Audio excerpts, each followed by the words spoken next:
राधे राधे दोस्तों, कैसे हैं आप सब। उम्मीद है अच्छे होंगे। मैं भी बहुत बढ़िया हूँ। दोस्तों, यूजीसी नेट का आपका एग्ज़ाम हो चुका है। नए सिलेबस आते ही आपकी क्लासेस आएंगी और साथ में आपकी करंट की क्लासेस चल रही हैं दोस्तों। हिंदी, इंग्लिश, जीएस, ये सब आपके चैनल पे आपको चल रहा है। दोस्तों, प्लेलिस्ट बनी हुई है, आप जाके एक बार प्लेलिस्ट ज़रूर चेक करें। और दोस्तों, मैं आपको एक और बात बता दूं कि जो है आज से मैं आपका सी टेट का जो एग्ज़ाम है हमारा 21 जनवरी को होने वाला है। समय बहुत कम है दोस्तों। सी टेट के ये जूनियर वाला पेपर है, मैं प्राइमरी का भी करा दूंगा। तो ये जूनियर वाला पेपर है दोस्तों। मेरा सी टेट पास है, ये बात आप ऑलरेडी जानते हो। मैं सी टेट पहले ही क्वालिफाई कर चुका हूँ। और फिर ये सी टेट के लिए मैं जो आपकी है तैयारी करा रहा हूँ। ये सारे PYQ हैं कि विद एक्सप्लेनेशन है। और ये दोस्तों ऐसी बुक हैं कि आपको इनमें से आप ये समझिए, ये इलाहाबाद यूथ कंपटीशन से मैं आपकी करा रहा हूँ। जो यूथ कंपटीशन के PYQ की बुक आती है उससे मैं आपके सारे क्वेश्चन करा रहा हूँ। चलिए दोस्तों, अगर अभी तक दोस्तों आपने चैनल को सब्सक्राइब नहीं किया है तो चैनल को सब्सक्राइब कर लें, साथ में बेल आइकन दबा दें। वीडियो को लाइक शेयर कमेंट जरूर करते रहा करें दोस्तों। तो मिलते हैं, चलिए शुरू करते हैं। पहला क्वेश्चन, तो पहला क्वेश्चन जो है चाइल्ड डेवलपमेंट पेडागोगी से है। और मैं आपको एक और बात बता दूं कि जो हिंदी और इंग्लिश दोनों में है पेपर एक साथ, जैसे पेपर आता है सेम वैसा ही डिटेल्ड पेपर, सेम वैसा ही पेपर मैं आपके लिए लेके आया हूं। तो चलिए, पहले क्वेश्चन है, एक बच्चे की वृद्धि और विकास निम्नलिखित में से कौन से कारकों द्वारा प्रभावित होता है। A child growth and development is influenced by, एक पेरेंटिंग स्टाइल, परवरिश की शैलियाँ, जेनेटिक मेकअप, अनुवांशिक ढांचा संरचना, स्कूलिंग एक्सपीरियंस, विद्यालयी अनुभव और पर्सनल इंटरेस्ट, व्यक्तिगत रुचि। तो दोस्तों, ये किससे होता है? ये चारों से होता है। अगर कैसी उसकी परवरिश हो रही है, उसका जेनेटिक ढांचा क्या है, वैसा ही उसका ढांचा होता है। उसके विद्यालय के अनुभव से भी होता है और व्यक्तिगत रुचि जहाँ बच्चे की होती है वहाँ उस हिसाब से उसका डेवलपमेंट होता है। तो डी आपका एकदम सही उत्तर है। और इसकी व्याख्या अगर हम देखें तो इसकी व्याख्या है दोस्तों, वृद्धि और विकास का अनुवांशिक संगठन और पर्यावरण कारकों सभी अन्योन्याश्रितों के बीच एक जटिल संतुलन द्वारा विनियमित होते हैं। आनुवंशिकता वृद्धि और विकास की सीमा को निर्धारित करती है, जिसके चारों पॉइंट यहाँ दिए हुए हैं। चलिए, अगला प्रश्न है, डेवलपमेंटल चेंजेस इन चिल्ड्रन, बच्चों में विकासात्मक परिवर्तन are universal taking place at the same pace across cultures, सभी संस्कृतियों में सार्वभौमिक समान गति से होते हैं, एक आयामी और रेखिक है, वंशानुगत और पर्यावरणीय कारकों के बीच एक जटिल अंतक्रिया है और है अपरिवर्तनीय है और पैर की उंगली से सिर तक आगे बढ़ते हैं। तो दोस्तों, आपका सही उत्तर है वंशानुगत और पर्यावरणीय कारकों के बीच एक जटिल अंतक्रिया है। सी आपका दोस्तों सही उत्तर है। मानव विकास आनुवांशिकता और वातावरण दोनों से प्रभावित होती है, क्योंकि ये वे तत्व हैं जो किसी व्यक्ति के वृद्धि और विकास को निर्धारित करने में महत्वपूर्ण भूमिका निभाते हैं। ठीक है दोस्तों, चलिए अगले प्रश्न की ओर चलते हैं। अगला प्रश्न है, हाँ, इधर आपका अभिकथन और तर्क। दोस्तों, आप अगर आपने नेट की तैयारी भी की है तो आप इन प्रश्नों से भली भांति वाकिफ़ होंगे, और अगर आपने नहीं की है तो आज आप यहाँ सीख लीजिए। अभिकथन है, सभी संस्कृतियों में बच्चे एक ही उम्र में एक ही तरीके से विकास के चरणों में गुजरते हैं। तर्क है, बचपन सार्वभौमिक और एक आयामी होता है। तो आपको चुनना है, और इसके जो विकल्प हैं वो दोस्तों समान रहते हैं। ए और आर दोनों सही हैं। आर ए की सही व्याख्या करता है, ए और आर दोनों सही है। आर ए की व्याख्या नहीं करता है, ए सही है आर गलत है, और ए गलत है आर सही है, या यहाँ पे है आपका। चलिए, तो दोस्तों डी सही है। डी है आपका, ए और आर दोनों गलत हैं। ठीक है दोस्तों, बालक और बाल्यावस्था की सार्वभौमिक धारणा, बचपन को सार्वभौमिक स्तर पर परिभाषित करना संभव नहीं है, क्योंकि हर बालक अलग अलग पृष्ठभूमि और संस्कृतियों के अलग अलग क्षमताओं और अक्षमताओं के साथ बढ़ता है। अभिकथन ए, सभी संस्कृतियों में बच्चे एक ही उम्र में एक ही तरीके से विकास के चरणों से गुजरते हैं। चलिए दोस्तों, चौथा क्वेश्चन है आपका, समाजीकरण स्कूल में ही होता है जब बच्चे स्कूल जाना शुरू करते हैं।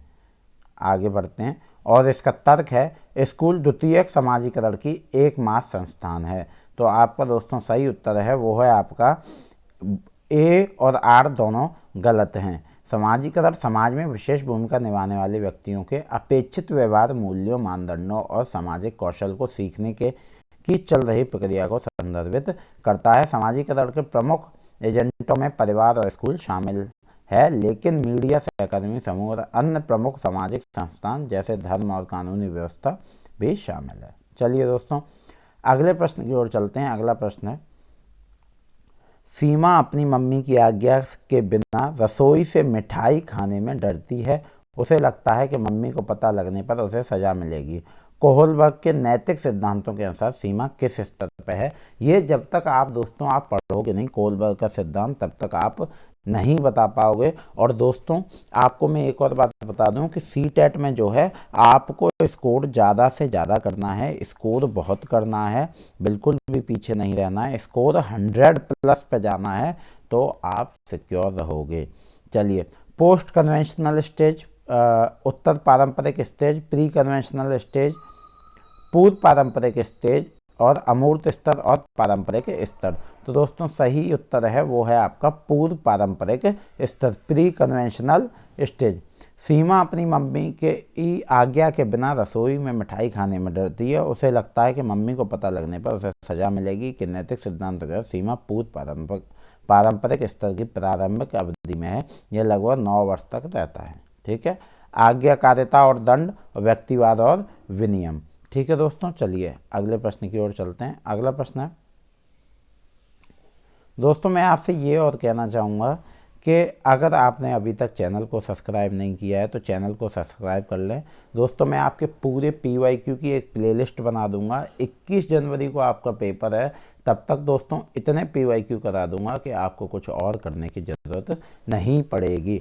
According to Jean Piaget, cognitive development is facilitated by the process of. Jean पियाजे के अनुसार संज्ञानात्मक विकास किस प्रक्रिया द्वारा सुगम होता है? अडेप्शन, रीइंफोर्समेंट, रिहर्सल और एल्गोरिथम्स।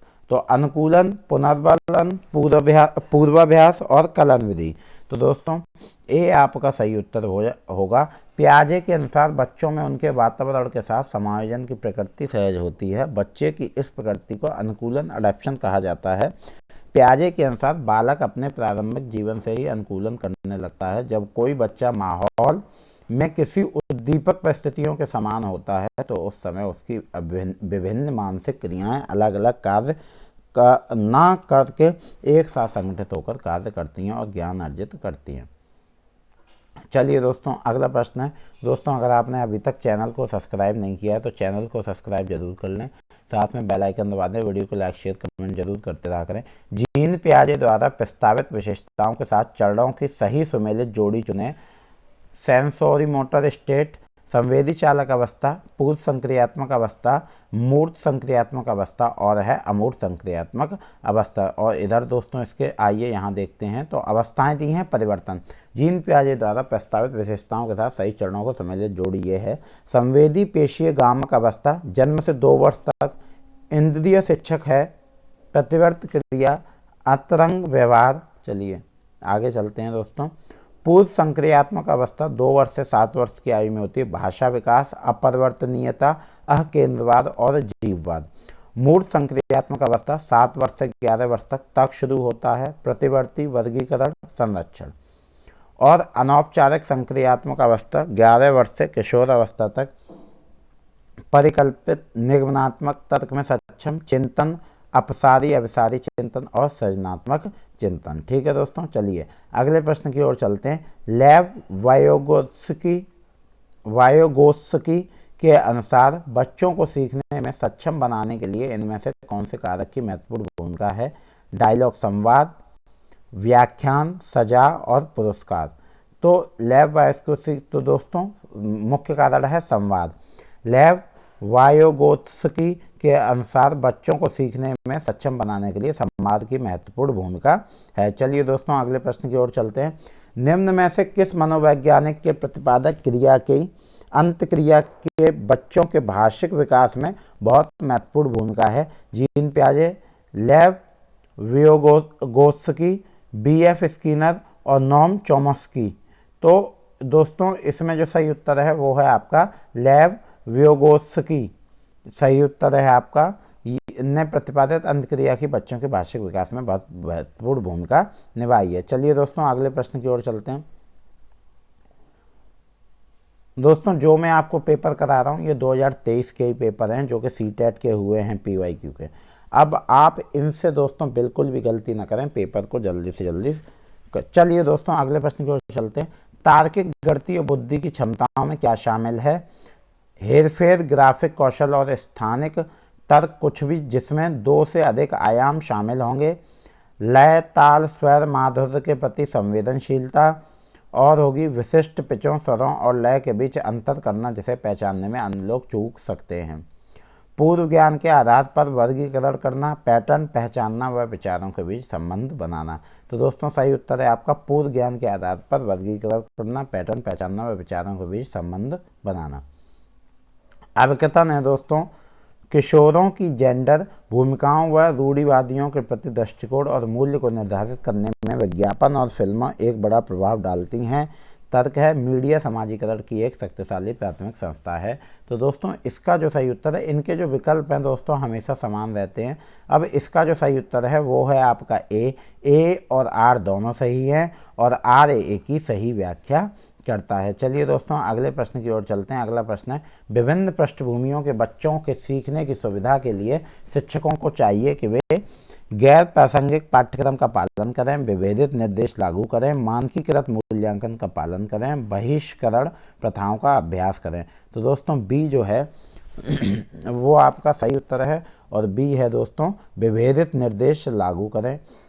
चुनौतीपूर्ण पिछड़े, दिव्यांग सहित बच्चों के लिए समान शिक्षा देना होता है, विविध शैक्षिक निर्देशात्मक रणनीतियों का उपयोग करना, और व्यक्तिगत छात्रों को सीखने की गति का सम्मान करना। चलिए दोस्तों आकलन, यह है आपका को अधिगम को दिशा देनी चाहिए, और किसका आकलन करना है कि आकलन के को अधिगम को दिशा देनी चाहिए और किसका आकलन करना है, इससे निर्धारित होना चाहिए कि क्या पढ़ना है।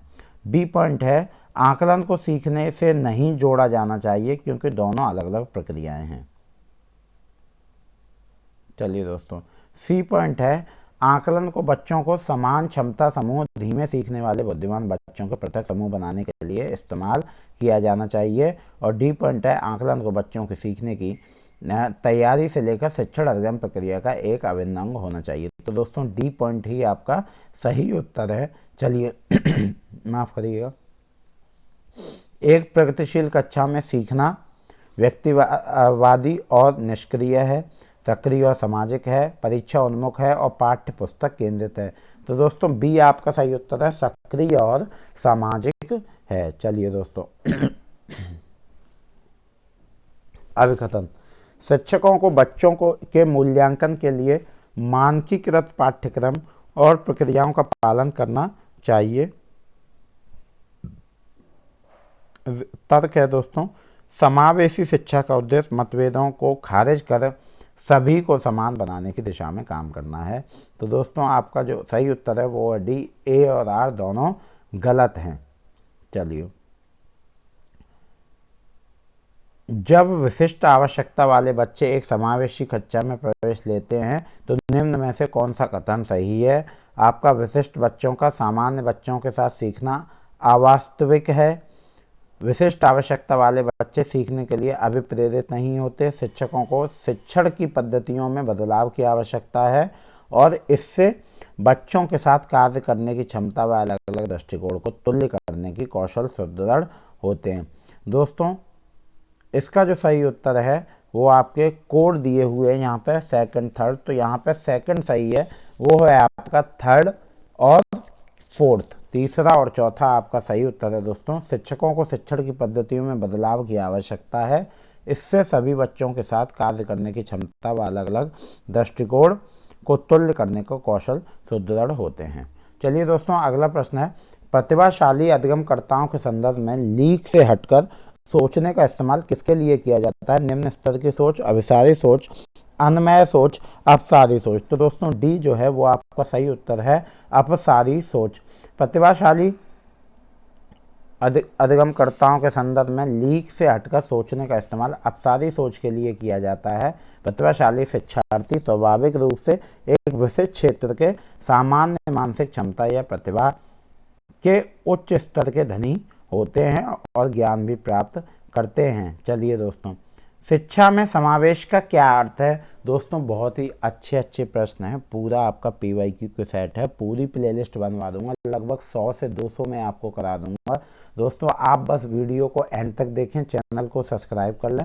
मुझे पता है कि मेरी वीडियो क्वालिटी अच्छी नहीं है, मैं इस पर लिख नहीं सकता, लेकिन मैं वही आपको दिखा रहा हूँ। ये दोस्तों बुकें आपको कहीं नहीं मिलेंगी। ये बुक आपको मतलब पता नहीं आप कितने पैसे में ये खरीदेंगे, ये सब मैं आपको फ्री में प्रोवाइड करा रहा हूँ।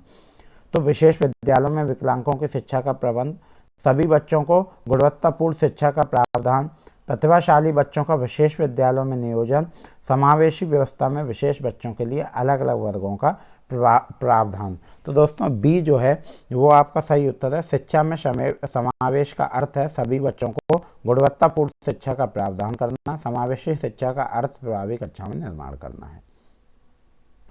चलिए दोस्तों अगला प्रश्न है, dyslexia is associated mainly with difficulties in, पठन वैकल्य मुख्यतः किसमें चुनौतियों से संबंधित है? सुनने, पढ़ने, बोलने और सुनने। तो दोस्तों बी आपका सही उत्तर है, वो है पढ़ने।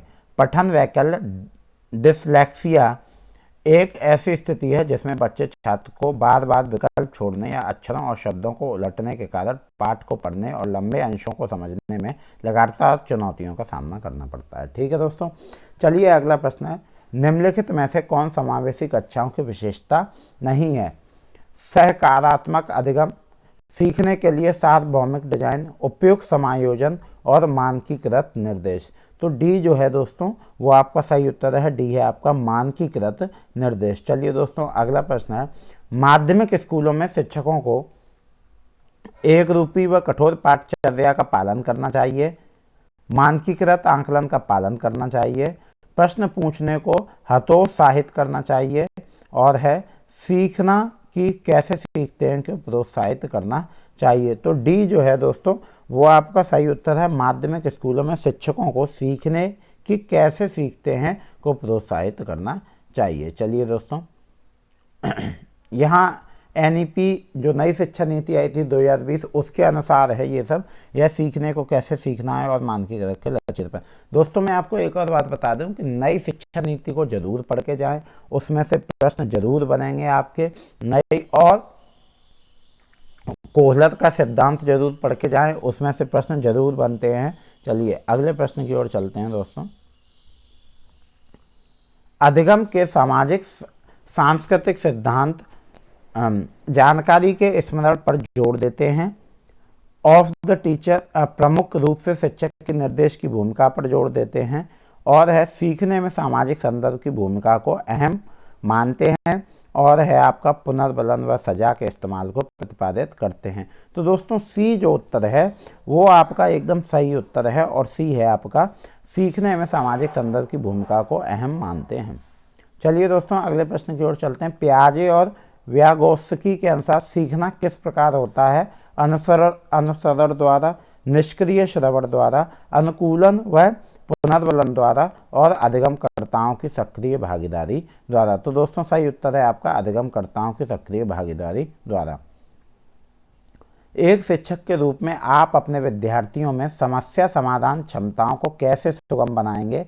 भय उत्पन्न करके, तनाव उत्पन्न करके, सामग्री व निष्क्रिय और बार बार याद करने को प्रोत्साहित करके, और है आपका विचार मंथन को प्रोत्साहित करके, और उपमाओं और अनुमानों जैसी रणनीतियों के उपयोग में प्रोत्साहित करके। तो दोस्तों आप इतना तो समझ सकते हैं, ए और बी तो यहाँ हो ही नहीं सकता है, सही उत्तर डी है, और डी ही एकदम सही उत्तर है। एक शिक्षक के रूप में बच्चों को जीवन में सफल होने की मदद करने के लिए समस्या समाधान और सुविधाजनक बनाना आवश्यक है। ऐसा करने के लिए शिक्षक को विद्यार्थी को चीज़ों का विश्लेषण करने की आदत विकसित करने के लिए प्रोत्साहित करना चाहिए। चलिए दोस्तों अगला प्रश्न है, जब विद्यार्थी की भावना का अनुभव करते हैं तब उनके सीखने पर सकारात्मक प्रभाव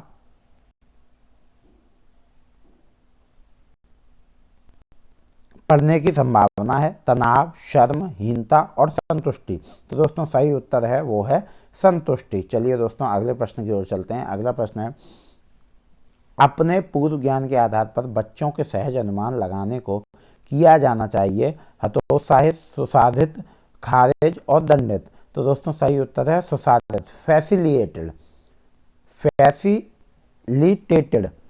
ठीक है दोस्तों। अब मैं आपको दोस्तों ये प्रश्न मैं जल्दी जल्दी इसलिए करा रहा हूँ ताकि आपका एक सेट कम से कम टाइम में हो जाए। हमें ऐसे बहुत सारे सेट कराने हैं, आपकी पूरी PYQ की तैयारी हमें करानी है। सहज और चिंतन का अर्थ है अपनी पहली वृत्ति के साथ जाना और स्वचालित संज्ञात्मक प्रक्रियाओं के आधार पर त्वरित निर्णय लेना। इस प्रकार की सोच छात्रों को भिन्न तरह से सोचने के लिए प्रोत्साहित करती है। शिक्षकों को कुछ चलिए दोस्तों अगले प्रश्न की ओर। Processing of meaning making in student should be facilitated. विद्यार्थियों की अर्थ बनाने की प्रक्रिया को किस प्रकार सुगम बनाया जाना चाहिए। दोस्तों देखिए ये CTET social science exam date 6/2/2023 का पेपर है। किस प्रकार सुगम बनाया जाना चाहिए, तो दोस्तों यहाँ आपका आइए देखते हैं। एक बारंबार अभ्यास पर जोर देकर, बी है निष्क्रिय अनुकरण द्वारा, सी है भौतिक पुरस्कार देकर और डी है खोज व अन्वेषण द्वारा। तो दोस्तों डी जो है वो आपका सही उत्तर है, खोज व अन्वेषण द्वारा, बाय एक्सपेरिमेंटेशन एंड डिस्कवरी। चलिए दोस्तों अगला प्रश्न है, रिक्त स्थान is not a effective problem solving strategy. समस्या समाधान की प्रभावशाली रणनीति नहीं है, वो है प्रक्रियात्मक आबद्धता और है आपका दोस्तों परशरागामी कार्यकारी युक्ति, स्वानुभाविक और कलन विधि। तो दोस्तों आपका ए सही उत्तर है, प्रक्रियात्मक आबद्धता। आपका सही उत्तर है फंक्शनल फिक्स्डनेस। चलिए दोस्तों अगले प्रश्न की ओर चलते हैं। इन सोशियो कंस्ट्रक्टिविस्ट क्लासरूम लर्निंग, एक सामाजिक रचनावादी कक्ष में सीखना निष्क्रिय रूप से होता है, का स्वरूप सामाजिक होता है, पाठ्य पुस्तक केंद्रित होता है और परीक्षा केंद्रित होता है। तो बी जो है दोस्तों वो आपका सही उत्तर है, का स्वरूप सामाजिक होता है। बी आपका सही उत्तर है। एक सामाजिक रचनावादी कक्षा में रट कर सीखना, याद रखने के आधार पर अधिगम और दोहराव की अनुमति नहीं है। चलिए दोस्तों निम्न में से कौन सा कारक बच्चों को विफलता के लिए जिम्मेदार है। व्यक्तिगत पाठ्यचर्या, संदर्भित पाठ्यचर्या और सक्रिय पाठ्यचर्या और पाठ्यचर्या का मानकीकरण। तो दोस्तों सही उत्तर है वो है आपका डी, पाठ्यचर्या का मानकीकरण। चलिए दोस्तों अब आपके सोशल साइंस के प्रश्न दोस्तों शुरू हो गए। ठीक है, आपके सोशल साइंस के प्रश्न यहाँ से शुरू हो गए। हिंदी, इंग्लिश सारे प्रश्न, जैसा पेपर आता है वैसा पूरा पेपर दोस्तों मैं आपको यहाँ पे कराऊंगा। और दोस्तों आप एक बात मान के चलिए, ये सब आपको कहीं नहीं मिलने वाला। इतने बड़े बड़े चैनल हैं, मैंने देखा नेट का एग्ज़ाम हो रहा था, मैं PYQ करा रहा था, वो क्या वीडियो डाल रहे थे, एग्ज़ाम हो गया पोस्टपोन, अब क्या होगा, किनका एग्ज़ाम कैंसिल हो गया, एग्ज़ाम पोस्टपोन, ऐसे थंबनेल बना के सिर्फ व्यू पाने के लिए ये सब करते हैं। एग्ज़ाम चाहे पोस्टपोन हो चाहे लेट आए, आपको न्यूज़ में शॉर्ट्स या न्यूज़ कैसे भी दे दूंगा, लेकिन जो हमारी तैयारी है किसी भी एग्ज़ाम के लिए अगर मैं करा रहा हूँ वो कंटिन्यू चलेगी। चलिए सोशल साइंस का पहला प्रश्न है, कुषाणों ने किन निम्नलिखित शक्तिशाली केंद्रों से शासन किया। वो है पेशावर और मालवा, पेशावर और मथुरा, पेशावर और वाराणसी और पेशावर और उज्जैन। तो दोस्तों जो सही उत्तर है वो है आपका पेशावर और मथुरा। कुषाणों ने पेशावर और मथुरा नाम शासक केंद्र से शासन किया। कुषाण चीन की यूची जाति की एक शाखा थे। कुषाण वंश की स्थापना कुजुल कड़फिसेस ने किया था और कुषाण शासकों में विमंड कड़फिसेस ने सर्वप्रथम सोने के सिक्के जारी किए थे। चलिए इस वंश का सबसे प्रतापी शासक कनिष्क था। ठीक है दोस्तों, याद रखिएगा, सम्राट कनिष्क ने पाकिस्तान के आधुनिक पेशावर को अपनी पहली राजधानी बनाया। चलिए अगला प्रश्न है, निम्नलिखित कथनों A, B और C को पढ़ें और सही विकल्प का चयन करें। तो दोस्तों पूरा पाषाण काल 20 लाख साल पहले 12,000 साल पहले के दौरान माना जाता था। और सेकंड ऑप्शन है, इस काल को भी 3 भागों में बांटा गया है, आरंभिक, मध्य एवं उत्तर पूरा पाषाण युग। और सी है, मानव इतिहास की लगभग 99% कहानी इसी काल के दौरान घटित हुई। तो दोस्तों जो आपका सही उत्तर है वो है आपका, चलिए आपका सही उत्तर है दोस्तों वो है आपका डी।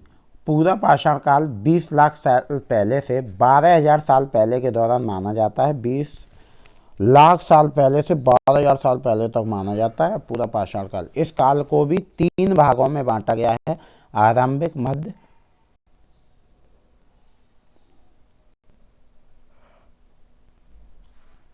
एवं उत्तर। पूरा पाषाण युग भीमबेटका के गुफा चित्त पूरा पाषाण कालीन है जो मध्य प्रदेश में स्थित है।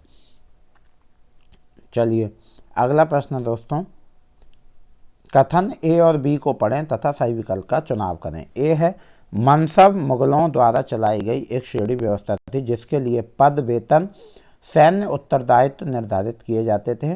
और कथन बी है, मनसबदारों की सैन्य उत्तरदायित्व का निर्धारण एक संख्या पर निर्भर था जिसे जात कहा जाता था। तो दोस्तों ए आपका सही है, ए और R, A is true but B is false. ठीक है, ए सही है परंतु बी गलत है।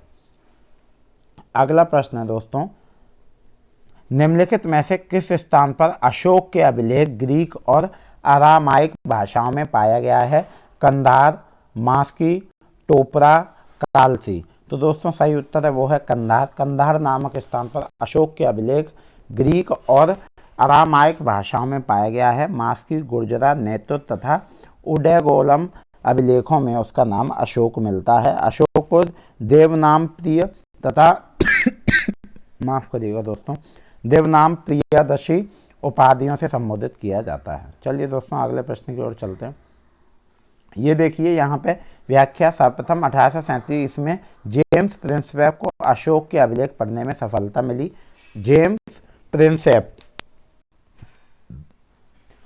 अशोक के शिलालेखों की खोज 1750 ईस्वी में पोद्रेटी फेंथलर ने की थी तथा इनकी संख्या 14 है। अशोक के अभिलेखों को 3 भागों में व्यक्त किया जाता है, शिलालेख, 14 स्तंभ लेख और गुहालेख। अशोक के स्तंभ लेख केवल ब्राही लिपि में लिखे गए हैं। अशोक के शिलालेख ब्राही, खरोष्टी, ग्रीक एवं अरामिक लिपि में मिलते हैं। चलिए दोस्तों, गोंड राज्य गढ़कंटका में 70,000 गांव थे, इसे उल्लेखित किया गया है उय्याकोंडन उदयार के अभिलेख में, अकबरनामा में, बुरंजी नामक ऐतिहासिक कृतियों में, अंग्रेजी ईस्ट इंडिया कंपनी के गुमार्ते विलियम मैथवर्ल्ड के वर्णन में। तो दोस्तों सही उत्तर है वो है आपका बी, अकबरनामा में ये उल्लेखित किया गया है। गोंड राज्य गढ़कंटका में 70,000 गांव थे, इसे अकबरनामा में उल्लेखित किया गया। चलिए दोस्तों अगला प्रश्न है, निम्नलिखित अभिकथन ए और कारण पर विचार कीजिए। अभिकथन है आपका, स्थानीय जनजाति लोगों द्वारा पूरी उड़ीसा के जगन्नाथ की काष्ठ प्रतिमा बनाई जाती है। और तर्क है दोस्तों, जगन्नाथ मूलतः एक स्थानीय देवता थे जिन्हें आगे चलकर विष्णु का रूप मान लिया गया। तो दोस्तों सही उत्तर को यहाँ पे हमें चुनना है। सही उत्तर है, आइए, ए और आर सही हैं। आर ए की सही व्याख्या है और है आपका ए और आर दोनों सही हैं लेकिन आर ए की सही व्याख्या नहीं है। ए सही है लेकिन आर गलत है और आपका है ए और आर दोनों गलत हैं। तो दोस्तों ए सही उत्तर है, ए और आर दोनों सही हैं, आर ए की सही व्याख्या। पूरी उड़ीसा में जगन्नाथ का संप्रदाय, जगन्नाथ का शाब्दिक अर्थ है दुनिया का मालिक जो विष्णु भगवान का पर्यायवाची है। अब तक जगन्नाथ की काष्ठ प्रतिमा स्थानीय जनजाति लोगों द्वारा बनाई जाती है। चलिए दोस्तों अगले प्रश्न की ओर चलते हैं। अगला प्रश्न है, निम्नलिखित में से कौन सा कथन बिरसा आंदोलन के विषय में सही है? दोस्तों मुझे पता था ये प्रश्न जरूर आएगा और ये मुख्य प्रश्न भी है, आप इस टॉपिक को जरूर पढ़ के जाएं। बिरसा के अनुयायियों ने लाल झंडे को बिरसा राज का प्रतीक बनाया। बिरसा ने लोगों को उकसाने के लिए परंपरागत प्रतीकों और भाषा का इस्तेमाल किया। बिरसा आंदोलन आदिवासी समाज को सुधारने के विरुद्ध था और बिरसा में मिशनरियों और हिंदू जमींदारों का लगातार विरोध किया गया। तो दोस्तों जो सही उत्तर है वो है आपका बी और डी। बिरसा ने मिशनरियों और हिंदू जमींदारों को लगातार विरोध किया और बी है आपका उकसाने के लिए, बिरसा ने लोगों को उकसाने के लिए पारंपरिक प्रतीकों का भाषा का इस्तेमाल किया। चलिए दोस्तों अगले प्रश्न की ओर चलते हैं। अगला प्रश्न है आपका अगला प्रश्न है आपका, निम्नलिखित कथनों ए और बी पर विचार करें और सही विकल्प का चयन करें। ए है आपका, लाख ग्रामीणों महिलाओं जो सूत काटकर अपनी आजीविका चला रही थी वे 19वीं शताब्दी के मध्य तक बेरोजगार हो गई। और बी है आपका, 1830 के दशक तक भारतीय बाजार ब्रिटेन में बने सूती कपड़े से पट गए। 1880 के दशक तक स्थिति यह हो गई कि भारत के लोग जितना कपड़ा पहनते थे उसमें से 2/3 ब्रिटेन में बना होता था। चलिए दोस्तों, तो आपका सही इनके विकल्प यही रहते हैं। आपका जो सही उत्तर है वो है दोस्तों डी। डी है आपका, ए और बी दोनों सही हैं तथा एक कारण बी है। चलिए दोस्तों, लाखों ग्रामीण महिलाएं जो सूत काटकर अपनी आजीविका चला रही थी वे 19वीं शताब्दी के मध्य तक बेरोजगार हो गई। निर्धन परिवारों में आर्थिक कष्ट बना रहता था। कुछ संदर्भों में महिलाओं, वृद्ध लोगों और बच्चियों को भी ढंग से परिवार के उपलब्ध संसाधनों तक पहुंचने से वंचित किया जाता था। चलिए दोस्तों, अगला प्रश्न है, निम्नलिखित में से कौन सा कथन सही है। महात्मा गांधी और रविन्द्रनाथ टैगोर ने औपनिवेशिक शिक्षा का विरोध किया।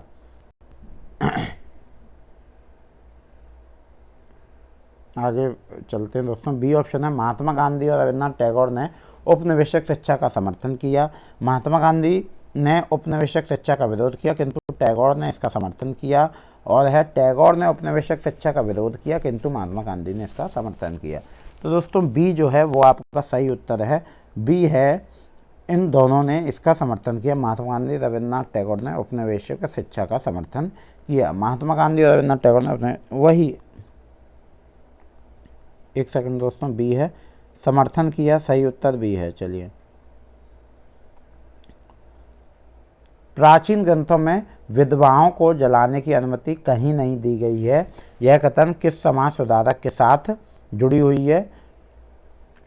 श्री नारायण गुरु, स्वामी दयानंद सरस्वती, सुभाष चंद्र बोस, राजा राम मोहन रॉय। तो दोस्तों सही उत्तर है राजा राम मोहन रॉय। प्राचीन ग्रंथों में विधवाओं को जलाने की अनुमति कहीं नहीं दी गई। यह कथन प्रसिद्ध समाज सुधारक राजा राम मोहन के साथ जुड़ी हुई है। इन्हें भारतीय पुनर्जागरण का अग्रदूत और आधुनिक भारत का जनक कहा जाता है। इन्होंने बाल विवाह, सती प्रथा, जातिवाद, कर्मकांड प्रथा आदि का भरपूर विरोध किया। चलिए दोस्तों, भारत में अंग्रेजों के शासन के दौरान निम्नलिखित में से कौन से संगठन ने जाति उन्मूलन पर मुख्य ध्यान दिया। सनातन धर्म सभा, एशियाटिक सोसाइटी, भारत धर्म महामंडल और सत्यशोधक समाज। तो दोस्तों जो आपका सही उत्तर है वो है आपका सत्यशोधक समाज। भारत में अंग्रेजों के शासन के दौरान सत्यशोधक समाज नामक संगठन ने जाति उन्मूलन पर मुख्य ध्यान दिया। सत्यशोधक समाज नामक संगठन की स्थापना सन 1873 में ज्योतिबा फुले द्वारा किया गया था। चलिए दोस्तों, अगला प्रश्न है, टीपू सुल्तान द्वारा अंग्रेजों का विरोध के संदर्भ में कथन एवं कथन का सही उत्तर चुनें। ठीक है, तो यहाँ है, अपनी मृत्यु तक टीपू सुल्तान अंग्रेजों के विरोध लड़ते रहे। उसने अंग्रेजों की सांस्कृतिक परंपराओं का विरोध किया। तो आपका जो दोस्तों सही उत्तर होगा वो है सी। ए और बी दोनों सही हैं। चलिए दोस्तों, अगले प्रश्न की ओर चलते हैं। Poverty and un British rule in India नामक पुस्तक के लेखक हैं, वो हैं Dadabhai Naoroji. Poverty and un British rule in India नामक पुस्तक के लेखक हैं दादा भाई नौरोजी थे। इन्हें grand old man of India और भारत के अनौपचारिक राजदूत के रूप में भी जाना जाता है। दोस्तों अगर आपको एक और बात बता दूं, बुक्स को ज़रूर पढ़ लें क्योंकि ये बुक्स बहुत इंपॉर्टेंट हैं। ये आपको बड़ी आसानी से नंबर दिला देती हैं। किन किन देशों के राजनेता गुट निरपेक्ष आंदोलन का हिस्सा थे। वह भारत, यूगोस्लाविया, इंडोनेशिया, घाना, मिस्र और है Bharat, America, Britain, France, Spain और है इंडिया, रसिया, पोलैंड, हंगरी और रोमानिया, इंडिया, पाकिस्तान, बांग्लादेश, श्रीलंका और चाइना। तो दोस्तों सही उत्तर है आपका ए में आपके आते हैं भारत, यूगोस्लाविया, इंडोनेशिया, घाना और मिस्र। चलिए दोस्तों अगले प्रश्न की ओर चलते हैं। इनमें से किन ग्रहों के चारों ओर छल्ले होते हैं। तो बृहस्पति, शनि, यूरेनस और नेपच्यून। जुपिटर, सैटर्न, यूरेनस और नेपच्यून। तो दोस्तों सही उत्तर है ए बी सी। तो जुपिटर, सैटर्न और यूरेनस, बृहस्पति, शनि और यूरेनस के चारों ओर छल्ले होते हैं। चलिए दोस्तों अगले प्रश्न की ओर चलते हैं। अगला प्रश्न है, द भारतीय नामक समय किस मानक याम्योत्तर पर आधारित है? दोस्तों ये बहुत सही उत्तर है, माफ़ करिएगा, बहुत सही प्रश्न है। इसका उत्तर है 82°30 ईस्ट और 82°30 पूर्व, मतलब हिंदी में पूर्व, इंग्लिश में ईस्ट। ठीक है दोस्तों, चलिए। इनमें से क्या दिन व रात तथा ऋतुओं में परिवर्तन संभावित करता है? वो है आपका दोस्तों सही उत्तर ए है आपका क्रमश पृथ्वी के घूर्णन एवं परिक्रमण। क्रमश पृथ्वी के परिक्रमण एवं घूर्णन, सिर्फ पृथ्वी का घूर्णन, सिर्फ पृथ्वी का परिक्रमण, तो है क्रमश पृथ्वी के घूर्णन एवं परिक्रमण। चलिए दोस्तों अगले प्रश्न की ओर चलते हैं। अगला प्रश्न है, पृथ्वी लगभग 24 घंटे में अपने अक्ष 360 पर घूम जाती है, अर्थात वह 1 घंटे में 15 डिग्री घूमती है। इस प्रकार जब ग्रीनविच में दोपहर के 12 बजते हैं तब ग्रीनिच से 30 डिग्री पूर्व में समय होगा, वो होगा दोस्तों आपका 2 PM/2 अपराह्न। ठीक है, चलिए। अंडमान और निकोबार द्वीप समूह में निम्न में से किस प्रकार के वन पाए जाते हैं? वो हैं आपके आर्द्र पर्णपाती वन, शुष्क पर्णपाती वन, शीतोष्ण वन। तो आपका सही उत्तर है दोस्तों वो है आपका ए, वो पाए जाते हैं आर्द्र पर्णपाती वन, मोस्ट डेसिडियस फॉरेस्ट। चलिए दोस्तों अगले प्रश्न की ओर चलते हैं। अगला प्रश्न है, आपका कथन है दोस्तों, ग्रेनाइट ठोस चट्टानें हैं तथा बिल्डिंग बनाने, सजावटी व सिलबट्टे के तौर पर प्रयोग में लिया जाता है। कारण है दोस्तों पृथ्वी की भूपटल के बहुत नीचे धीरे धीरे ठंडा होने के कारण ये बड़े दानों के रूप में ले लेते हैं। तो दोस्तों इसका जो सही उत्तर है वो है आपका ए है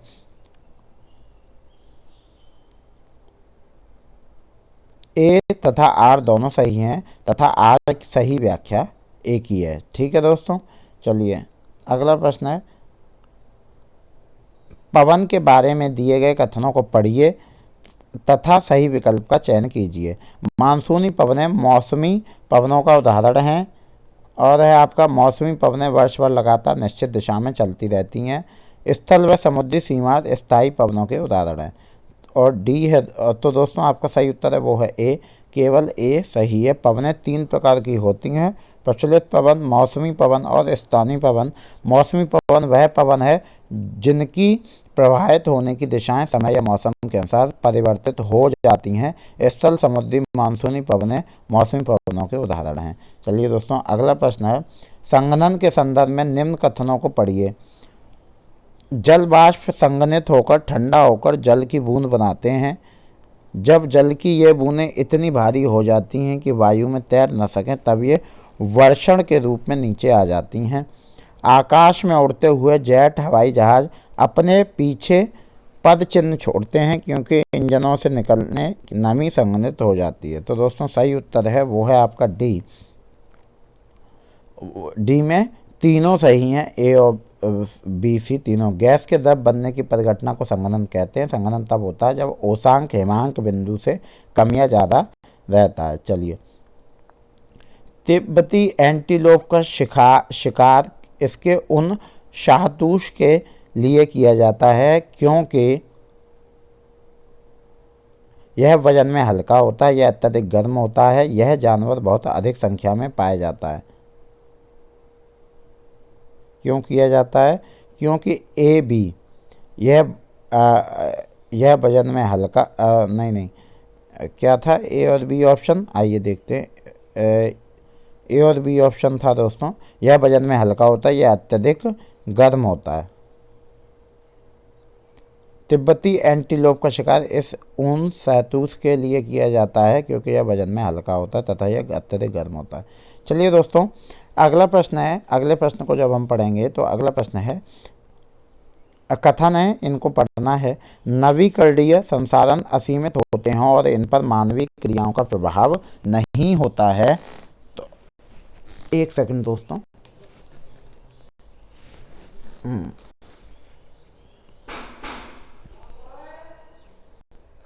अनवीकरणीय संसाधन की तुलना में नवीकरणीय संसाधन जल्दी पुनः पूरित हो जाते हैं। तो आइए विकल्प को देखते हैं। विकल्प हैं आपके ए और बी दोनों सही हैं, ए और बी दोनों गलत हैं। ए सही है लेकिन बी गलत है, ए गलत है लेकिन बी सही है। तो दोस्तों डी आपका सही उत्तर है, ए गलत है लेकिन बी सही है। चलिए दोस्तों अगले प्रश्न की ओर चलते हैं। अगला प्रश्न है, शैलों से खनिजों को बाहर निकालने की प्रक्रिया का क्रम क्या होगा? अगर आप पृथ्वी की सतह से उसकी आंतरिक तहों तक जाते हैं तो होगा विवृत खनन, कूपकी खनन, आखनन। तो दोस्तों आपका सही उत्तर है सी ए बी, सही क्रम में लगाना है। तो दोस्तों ए आपका सही उत्तर है, ए है सी ए बी। सी होगा आपका आखनन, विवृत खनन, कूपकी खनन। चलिए दोस्तों इसकी व्याख्या को देखते हैं। आखनन, विवृत खनन, कूपकी खनन यह शैलों से खनिजों के बाहर निकालने की प्रक्रिया का क्रम है जो पृथ्वी की सतह से उसकी आंतरिक तह तक जाता है। चलिए दोस्तों स्थानांतरी कृषि के संदर्भ में निम्नलिखित कथनों पर विचार कीजिए। तो होगा ये भारी वर्षा वाले क्षेत्र होते हैं, यह तीव्र पुनर्जनन वाले क्षेत्रों के प्रचलित होती है, इसे कर्तन एवं दहन कृषि के नाम से भी जाना जाता है। तो दोस्तों आपका जो सही उत्तर होगा वो दोस्तों डी होगा, ए बी सी तीनों सही है। चलिए दोस्तों अगले प्रश्न की ओर चलते हैं। अगला प्रश्न है, अगर आप कक्षा में प्रेयरी और वेल्ड पर परिचर्चा कर रहे हैं तो आप विश्व मानचित्र पर किसके क्षेत्रों को अंकित करेंगे? तो यह है संयुक्त राज्य अमेरिका और दक्षिण अमेरिका क्रमश, ये है आपका दक्षिण अमेरिका और कनाडा क्रमश, ये है आपका अमेजन बेसिन दक्षिण अमेरिका क्रमश और कनाडा और दक्षिण अफ्रीका क्रमश। तो दोस्तों आपका सही उत्तर डी है कनाडा और दक्षिण अफ्रीका क्रमश। चलिए दोस्तों अगला प्रश्न है, रूढ़िबद्ध धारणाओं के संदर्भ में निम्न वाक्यों पर ध्यान दीजिए। रूढ़िबद्ध धारणाएं हमें प्रत्येक व्यक्ति को अनोखे और अलग व्यक्ति जिसके पास खास गुण व क्षमताएं हो सकती हैं के रूप में देखने से रोक देती हैं। रूढ़िबद्ध धारणाएं बड़ी संख्या में लोगों को एक ही प्रकार के खांचे में जड़ देती हैं। रूढ़िबद्ध धारणाओं का हम सब पर प्रभाव पड़ता है क्योंकि इनके चलते हमें उन कामों को करने का मौका मिलता है जिन्हें हमें अच्छा लगता है। तो दोस्तों यहाँ जो आपके ऑप्शंस हैं केवल ए सही है कि ए और बी सही है, बी और सी सही हैं और सब सही हैं। तो दोस्तों बी उत्तर है आपका, ए और बी सही है। चलिए दोस्तों अगला प्रश्न है, निम्नलिखित क्षेत्रों में से उन क्षेत्रों की पहचान कीजिए जहां अतीत में आए अरबी और चीन के व्यापारियों के उल्लेखनीय सांस्कृतिक प्रभाव हैं। वह आपका पंजाब, तमिलनाडु, केरल और लद्दाख, असम और हरियाणा, गुजरात और तेलंगाना। तो दोस्तों जो सही उत्तर है वो आपका केरल और लद्दाख। चलिए दोस्तों अगले प्रश्न की ओर चलते हैं। अगला प्रश्न है आपका, भारत के राष्ट्रपति का चुनाव के द्वारा होता है मंत्रियों एवं उनके मुख्यमंत्रियों के परिषद। ठीक है दोस्तों, योग्य नागरिकों द्वारा प्रत्यक्ष चुनाव, निर्वाचक मंडल द्वारा प्रत्यक्ष चुनाव और है आपका 5 सभी चयनित सदस्यों द्वारा अप्रत्यक्ष चुनाव। तो आपका सही उत्तर है दोस्तों निर्वाचक मंडल द्वारा अप्रत्यक्ष चुनाव। चलिए दोस्तों अनुच्छेद 54 राष्ट्रपति का चुनाव, अनुच्छेद 55 है राष्ट्रपति के चुनाव की प्रक्रिया। 54-55 याद रखना दोस्तों। चलिए अगले प्रश्न की ओर चलते हैं। अगला प्रश्न है, संविधान यह सुनिश्चित करता है कि शासन की व्यवस्था केवल कुछ विशेषाधिकृत लोगों को सम्मिलित नहीं करती जो सभी के लिए निर्णय लें। यहाँ सरकार के विभिन्न स्तर हैं जो संविधान से ही अपनी ताकत और अधिकार प्राप्त करते हैं। तो दोस्तों सही उत्तर है आपका, यह भारतीय संविधान के निम्नलिखित विशेषता की व्याख्या करता है, संघवाद, शक्तियों का बंटवारा, धर्मनिरपेक्षता और संसदीय शासन। तो ये दोस्तों आपका सही उत्तर है संघवाद, फेडरलिज्म। ठीक है दोस्तों, चलिए अगले प्रश्न की ओर चलते हैं दोस्तों। अगला प्रश्न है, इनमें से कौन सी स्थिति भारत के एक शहर में आए प्रवासी मजदूर की अवस्था को सबसे करीबी से दर्शाती है? वो है आपकी, बाबू शहर के मुख्य बाजार में एक पक्का दुकान का मालिक है जिससे उसे पूरे वर्ष आय मिलती है। राजन एक ठेले पर दिन में सामान बेचता है और रात होने पर उसी में सो जाता है। जॉय एक नए शॉपिंग मॉल में ब्रांडेड कपड़ों का शोरूम खोलता है। वीणा एक अनाधिकृत बस्ती में एक दंत चिकित्सालय चलाती है। तो बी दोस्तों आपका सही उत्तर है, बी है, राजन एक ठेले पर दिन में सामान बेचता है और रात होने पर उसी में सो जाता है। ये दोस्तों गांव से शहर जाने लोगों की स्थिति को दर्शाता है। चलिए दोस्तों अगले प्रश्न की ओर चलते हैं। अगला प्रश्न है, दादन व्यवस्था के संदर्भ में निम्न कथनों पर विचार करें। यह व्यवस्था भारत में बड़े उद्योगों में प्रचलित है। इसमें व्यापारी कच्चा माल देता है और उसे तैयार माल प्राप्त होता है। इसमें बुनकर अधिकतर अपने घर या कार्यशाला में कार्य करते हैं। तो दोस्तों जो सही उत्तर है वो है आपका सी। सी है आपका, ए और बी और सी सही है। बी है, इसमें व्यापारी कच्चा माल लेते हैं और बुनकर अपने घर में अधिकतर काम करते हैं। चलिए दोस्तों अगले प्रश्न की ओर चलते हैं। अगला प्रश्न है, एक विरोध प्रदर्शन के दौरान पुलिस द्वारा हेक्टर पीटरसन की हत्या की घटना किस ऐतिहासिक संघर्ष से जुड़ी हुई है? दोस्तों वो है अमेरिका में रंगभेद के खिलाफ संघर्ष, और है नेपाल में राजतंत्र के खिलाफ संघर्ष, दक्षिण अफ्रीका में रंगभेद नीति के खिलाफ संघर्ष, और अल्जीरिया में उपनिवेशवाद के खिलाफ संघर्ष। तो दोस्तों सही उत्तर है दक्षिण अफ्रीका में रंगभेद की नीति के खिलाफ संघर्ष। ठीक है दोस्तों, चलिए अगले प्रश्न की ओर चलते हैं। दोस्तों ये मैं आपके प्रश्न करा रहा हूँ। दोस्तों ये आपको कोई नहीं कराता है, जितने भी कोई भी होता है आप में किसी की बात नहीं करता, वो इन्हीं प्रश्नों को अपना प्रश्न बना के बोलने लगता है हमने। दोस्तों ये PYQ के प्रश्न हैं जो कि बहुत ही मुख्य हैं। हिंदू उत्तराधिकार अधिनियम धारा 2005 निम्नलिखित में से किस कारण हेतु लैंगिक समानता की ओर एक कदम है? तो आपका सही ऑप्शन है दोस्तों, यह बेटियों को विवाह के बाद भी पैतृक कुलनामा रखने का अधिकार देता है। यह बेटियों को पिता की संपत्ति पर अधिकार देता है। यह सबसे बड़ी संतान लड़का या लड़की को पिता का उत्तराधिकारी मानता है। यह केवल गैर विवाहित बेटियों को पिता की ज़मीन पर अधिकार मानता है। तो दोस्तों इसका जो सही उत्तर है वो है आपका बी, हिंदू उत्तराधिकार अधिनियम धारा 2005 के अनुसार यह बेटियों को पिता की संपत्ति पर अधिकार दिलाता है। सितंबर 2005 में 1956 के अधिनियम में संशोधन के बाद ये वर्ष 2005 में महिलाओं की संपत्ति विभाजन के लिए सहदायक के रूप में मान्यता दी गई थी। चलिए दोस्तों, भारतीय किर्गिस्तान के दिन को याद करने के लिए गणतंत्र दिवस मनाते हैं। कौन से दिन को याद करने? भारत के पहले आम चुनाव, भारत की स्वतंत्रता, संविधान के लागू होने और संविधान का लेखन पूरा होने। तो सही उत्तर है दोस्तों संविधान के लागू होने। भारतीय संविधान के लागू होने के दिन को याद करने के लिए गणतंत्र दिवस मनाते हैं। भारतीय संविधान की मूल संरचना भारत सरकार अधिनियम 1935 पर आधारित है। चलिए दोस्तों अगला प्रश्न है, जाम्या एक बेकरी में सहयोगी कर्मी के रूप में काम करती है। उसे उसके मालिक का महंगा मोबाइल फ़ोन चुराने के झूठे आरोप में अभियुक्त बनाया जाता है, परंतु वह अपनी खराब आर्थिक स्थिति के चलते अपने बचाव के लिए वकील नहीं कर पाती है। उसके केस का प्रतिनिधित्व करने के लिए भारतीय संविधान के किस अनुच्छेद के अनुसार राज्य द्वारा वकील दिया जाएगा? दोस्तों बहुत ही आसान प्रश्न है, अगर आपने पढ़ा होगा तो। वो है दोस्तों अनुच्छेद 39A के द्वारा। भारत के संविधान के भाग 4 अनुच्छेद 36 से 51 में राज्य के नीति निर्देशक तत्व DPSP शामिल है। यह आयरलैंड के संविधान से लिया गया है। 42वें संविधान संशोधन 1976 के द्वारा अनुच्छेद 39A में कहा गया है कि राज्य गरीबों को निःशुल्क कानूनी सहायता प्रदान करेगा। चलिए दोस्तों अगला प्रश्न है, अभिकथन और तर्क है। अभिकथन है, ऊपरी न्यायालय के फैसले नीचे की सारी न्यायालयों को मान्य होते हैं।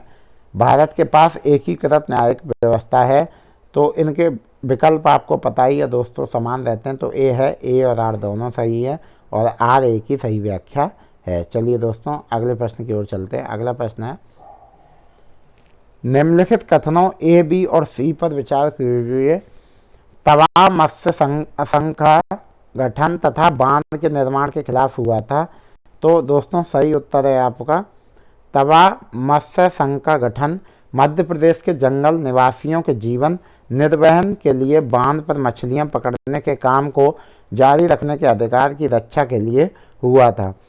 तवा मत्स्य संघ मछुआरों को श्रम भी देने की व्यवस्था करता है। तो दोस्तों यहाँ आपका सही विकल्प का चुनाव कीजिए। सही विकल्प है ए इज ट्रू, केवल ए सही है कि ए और बी सही है, और यहाँ पे बी और सी सही है, और यहाँ पे ए बी सी सही है। तो दोस्तों सही उत्तर है आपका सी, बी और सी सही है। 1996 ईस्वी में मध्य प्रदेश सरकार ने यह तय किया कि तवा बांध के जलाशय में मछली पकड़ने का अधिकार यहाँ से विस्थापितों को ही दिया जाएगा। चलिए दोस्तों अगले प्रश्न की ओर चलते हैं। अगला प्रश्न है, जनजाति भाषाओं के बारे में दिए गए निम्न कथनों को पढ़ें। संथाली भाषा का अपना बड़ी मात्रा में प्रकाशन होता है, जिनमें इंटरनेट पर पत्रिकाएं भी शामिल हैं। जनजातीय भाषाएं संस्कृत से बिल्कुल अलग हैं और संवत उतनी ही पुरानी हैं। तो दोस्तों सही उत्तर है आपका सी। सी है, ए तथा बी दोनों सही हैं। ठीक है दोस्तों, चलिए मैचिंग यहाँ पे आ गई दोस्तों। सुमेलन को बड़ा ध्यान से देखिएगा। चलिए मैचिंग यहाँ पे है आपकी, ये रही। व्यवहारवादी और रचनावादी बहुविषयक उपागम और अंतर विषयी उपागम, विवेचन अर्थ को मिलाना है दोस्तों। तो यहाँ आपके कोड दिए हुए होंगे हमेशा। आइए सही को देखते हैं। व्यवहारवादी सीमित कौशल और तथ्यों का संचय, रचनावादी अधिगमकर्ताओं केंद्रित और अप्रासंगिक, बहुत विषयक उपागम, विषय हमेशा स्वतंत्र होते हैं, अंतर विषय उपागम, समाकालित ज्ञान में सहायता करना। चलिए दोस्तों अगले प्रश्न की ओर चलते हैं। अगला प्रश्न है, निम्नलिखित में से कौन सा शब्द इतिहास में पुरा स्थल की सही व्याख्या प्रस्तुत करता है? वह स्थान जहाँ पत्थर के औजारों का निर्माण किया जाता है, वह स्थान जहाँ औजार, बर्तन और इमारतें जैसी वस्तुओं का अवशेष मिले हों, वह स्थान जहाँ आखिर तक खाद्य संग्राहक हो रहते हैं, वह स्थान जहाँ प्राचीन इंजीनियरिंग कार्य के अवशेष मिले हों। तो दोस्तों बी आपका सही उत्तर है, वह स्थान जहाँ औजार, बर्तन और इमारतों जैसी वस्तुओं के अवशेष मिले हों। चलिए दोस्तों अगले प्रश्न की ओर चलते हैं। अगला प्रश्न है, एक शिक्षिका अपने विद्यार्थियों के साथ अल्पसंख्यक समुदाय के जीवंत अनुभवों के बारे में चर्चा करना चाहती है। कौन सी अति उपयुक्त शिक्षण रणनीति होगी? अल्पसंख्यकों के लिए संवैधानिक प्रावधानों पर चार्ट, अल्पसंख्यकों के रोजगार पर NSS डाटा, और है एक फीचर फिल्म जिसमें एक अल्पसंख्यक किरदार है, और अल्पसंख्यक प्रभुत्व वाले क्षेत्र में लोगों की दैनिक गतिविधियों पर एक प्रस्तुतिकरण। तो डी यही दोस्तों आपका सही उत्तर है। चलिए दोस्तों अगले प्रश्न की ओर चलते हैं। प्रारंभिक शिक्षा के विद्यार्थियों को जाति आधारित भेदभाव के मुद्दे से परिचित कराने के लिए निम्नलिखित में से कौन से संसाधन का प्रयोग कर सकते हैं? अभिलेख जो अशोक के स्तंभ पर लिखे हुए हों, आरक्षण नीति पर लेख, मानव अधिकारों का सार्वजनिक घोषणा पत्र, और BR अम्बेडकर के बचपन के अनुभवों के वृत्तांत। तो दोस्तों डी जो है वो आपका सही उत्तर है। BR अम्बेडकर के बचपन के अनुभवों के वृत्तांत का प्रयोग प्रारंभिक शिक्षा के विद्यार्थियों को जाति आधारित भेदभाव के मुद्दे से परिचित कराने के लिए एक महत्वपूर्ण तथ्य हो सकता है। चलिए दोस्तों अगले प्रश्न की ओर चलते हैं। अगला प्रश्न है, एक ऐतिहासिक की अध्यापिका मौर्य राजवंश का उदय विषय को अपने विद्यार्थियों को पढ़ाना चाहती है। निम्नलिखित में से कौन सी शिक्षण सहायक सामग्री का इस्तेमाल उन्हें करना चाहिए? तुलनात्मक समय रेखा, रेखा आलेख, प्रगतिशील समय रेखा, दंड आलेख। तो सी जो है दोस्तों वो आपका सही उत्तर है, प्रगतिशील समय रेखा। विविधता के बारे में पढ़ाने के लिए वृत्तचित्र प्रासंगिक है अगर शिक्षक इसका प्रयोग के लिए करता है तो एक अनजान भौगोलिक स्थान में जीवन के अनुभव उपलब्ध कराना, विद्यार्थियों के मनोरंजन, अन्य अपने जीवन में कैसे जीते हैं उन अजीब से तरीकों को दिखाना, और है व्याख्यान विधि की एक सरसता को भंग करना। तो दोस्तों ए आपका सही उत्तर है, वो है एक अनजान भौगोलिक स्थान में जीवन के अनुभव उपलब्ध कराना। चलिए दोस्तों अगला प्रश्न है, एक 7वीं कक्षा की सामाजिक विज्ञान अध्यापिका अपने विद्यार्थियों को ग्राम पंचायत के दफ्तर के दौरे पर ले जाती है। इस शिक्षण विधि के क्या फ़ायदे हैं? विषय के बारे में प्रत्यक्ष जानकारी जुटाना, विषय के बारे में अतिरिक्त जानकारी देने का प्रभावी तरीका, स्कूली जीवन का सामुदायिक जीवन के संपर्क स्थापित करना।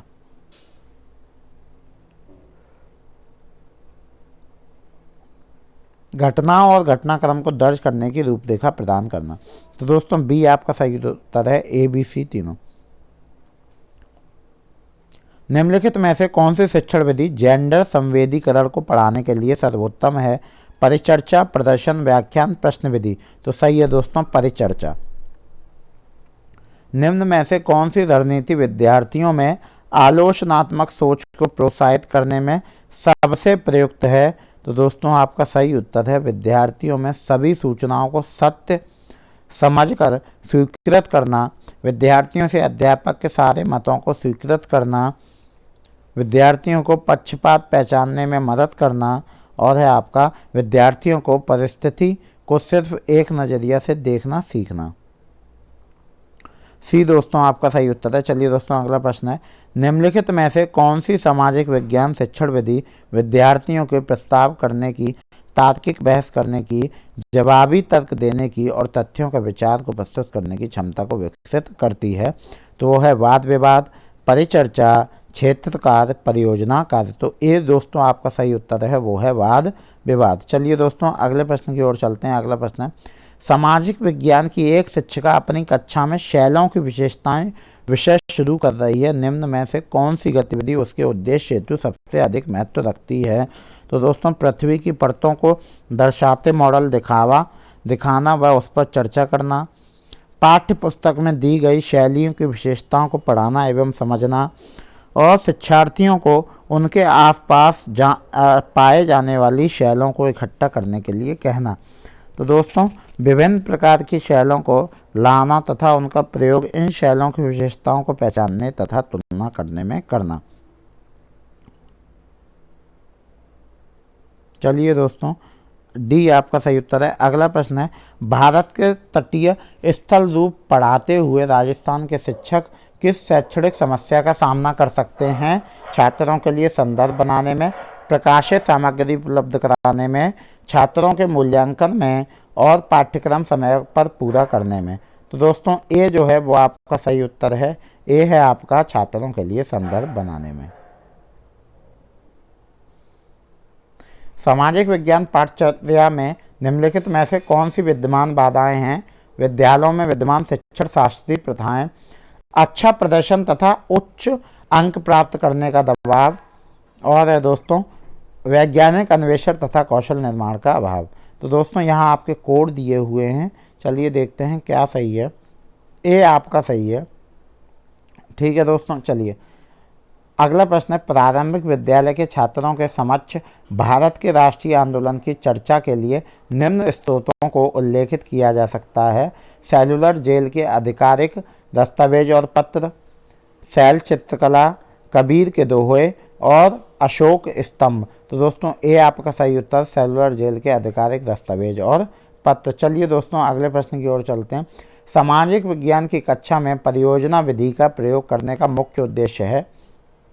विद्यार्थियों को सामाजिक विज्ञान के सैद्धांतिक ज्ञान के निर्माण में संलग्न करना, सामाजिक विज्ञान कक्षा में शिक्षण समय बचाना, सामाजिक विज्ञान शिक्षक का भार कम करना, और है विद्यार्थियों को वास्तविक जीवन में सामाजिक समस्याओं की जांच में संलग्न करना। डी जो है दोस्तों वो आपका सही उत्तर है, विद्यार्थियों को वास्तविक जीवन में सामाजिक समस्याओं की जांच में संलग्न करना। चलिए दोस्तों अगले प्रश्न की ओर चलते हैं। अगला प्रश्न है,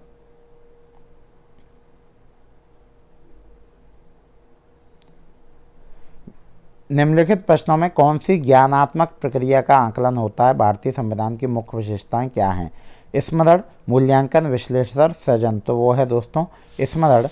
इसके पूरे नाम देख लेते हैं, खंड विधि, प्रगतिशील विधि, क्रिया विधि, पूर्ण विधि और मिश्रित विधि।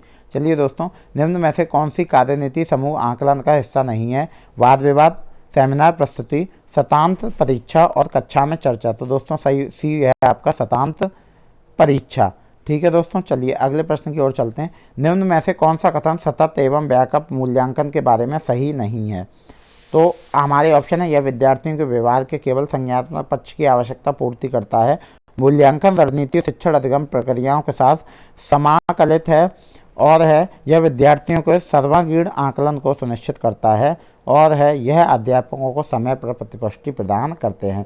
तो ए जो है दोस्तों वो आपका सही उत्तर है। ए है यह विद्यार्थियों के व्यवहार के केवल संज्ञानात्मक पक्ष की आवश्यकता पूर्ति करता है। चलिए दोस्तों लोकतंत्र विषय को शुरू करने से पहले एक अध्यापिका कक्षा में इससे संबंधित प्रश्न पूछती है। वो किस तरह का आकलन कर रही है? पूर्व अवधारणा का आकलन, योगात्मक आकलन, नैदानिक आकलन और रचनात्मक आकलन। तो ए जो है दोस्तों वो है पूर्व अवधारणा का आकलन। चलिए दोस्तों अगला प्रश्न है, एक अच्छी तरह से डिजाइन किया गया पोर्टफोलियो होना चाहिए, उद्देश्यपूर्ण और व्यवस्थित, विद्यार्थी के प्रदत्त कार्य और गतिविधियों को प्रतिबिंबित करने वाला, और है आपका विद्यार्थी के लिए एक लंबी समय अवधि के लिए काम का संचयन, और है दोस्तों आपका यहाँ से हमें विकल्प चुनना। डी हमारे ए और बी सी तीनों सही हैं। चलिए दोस्तों चलिए यहाँ से हमारी हिंदी दोस्तों शुरू हो जाती है। सबसे पहले आपका गद्यांश आया है। नेट जब था तब भी मैंने कहा गद्यांश को अच्छे से पढ़ें, इसमें से आपको प्रश्न निकालने हैं। और मैं आज भी कह रहा हूँ, यहाँ व्याख्या दी हुई है तो मैं गद्यांश को नहीं पढ़ता हूँ, आप चाहें इसको पढ़ सकते हैं। बस्तर में बहुत कुछ बदल रहा है, लेकिन यह जो बदल रहा है विकास के अर्थ में नहीं, बल्कि बस्तर की उन परंपराओं के संदर्भ में जो जीवन काल पूरा करके अब अपने अवसान की ओर अग्रसर हो रही हैं। ठीक है दोस्तों, आप इसको पूरा पढ़ सकते हैं। प्रश्नों की यहाँ नीचे व्याख्या है, मैं आपको वहाँ से पढ़ के बताऊँगा। चलिए दोस्तों, पहला प्रश्न है, चंद शब्द है। चंद दोस्तों ये आपको पता होना चाहिए, तद्भव, तत्सम, देशज और विदेशी। तो दोस्तों ये तत्सम शब्द है। चंद तत्सम शब्द है, इसका तद्भव शब्द चांद होगा। ठीक है दोस्तों, चलिए। अवसान का विलोम है आविर्भाव, समाप्ति, अंत, पतन। तो ये है दोस्तों, वो है आपका आविर्भाव भाव। ठीक है दोस्तों, अब सबके विलोम यहाँ दिए हैं जो चारों ऑप्शन थे। इससे अच्छा आपको कहाँ मिलेगा दोस्तों, एक प्रश्न में आपके 5 प्रश्न कंप्लीट हो जाए। आदि का होता है अंत, उत्थान का पतन और समाप्ति का असमाप्ति। सुघड़ शब्द में सु है प्रत्यय, उपसर्ग, संज्ञा और सर्वनाम। तो दोस्तों वो है उपसर्ग। आपने उपसर्ग प्रत्यय को पढ़ा होगा, नहीं पढ़ा तो आप मेरी हिंदी की क्लास भी देख सकते हैं। सुघड़ शब्द में सु उपसर्ग है। चलिए, विघटन का पर्याय नहीं है ध्वंस, छीड़ता, नाश और निर्माण। तो दोस्तों नहीं है निर्माण। चलिए, कोई प्रथा परंपरा कैसे बनती है, अल्प समय तक बनी रहकर, दीर्घ काल तक बनी रहकर, बहुसंख्यक द्वारा मान्य रहकर, वैध होने पर। कोई प्रथा दीर्घ काल तक बनी रहकर परंपरा बन जाती है। बस्तर में विशिष्ट आकार भावों मोटिफ में निम्नलिखित चित्र नहीं है, सूर्यचंद्र, पशु पक्षी, शिव पार्वती, अनुष्ठानिक चित्र। तो दोस्तों सी उत्तर है शिव पार्वती। इन आकार भावों मोटिफ का रंग है लाल, पीला, हरा, हरा, नीला, गेरुआ, गेरुआ, पीला, नीला, नीला, काला, लाल। तो ये आपका है लाल, पीला, हरा। आकार भावों मोटिफ में प्रचलित मोटिफ है सामाजिक, राजनीतिक, मनोवैज्ञानिक, धार्मिक, अनुष्ठानिक, प्राकृतिक। तो सी जो है दोस्तों वो आपका सही उत्तर है, धार्मिक, अनुष्ठानिक। आकार भावों मोटिफ में प्रचलित मोटिफ धार्मिक, अनुष्ठानिक है। चलिए अगला प्रश्न है दोस्तों, निम्नलिखित में से गद्यांश के आधार पर कौन सा वाक्य सही नहीं है। बस्तर में कुछ बदल रहा है। पुराना होने पर किसी प्रथा को हम त्योहार कहने लगते हैं, इन्हें हमारे आने की प्रतीक्षा होती है। सुघड़ आकृतियाँ काष्ठ स्तंभों पर उकेरी जाती हैं। तो बी जो है, पुराने होने पर हम किसी प्रथा को हम त्योहार कहने लगते हैं। चलिए दोस्तों, वहाँ आपका गद्यांश था, यहाँ पे आपका काव्यांश है। तो हिंदी जब आप पढ़ें गद्यांश और काव्यांश को बड़े अच्छे से पढ़ लें।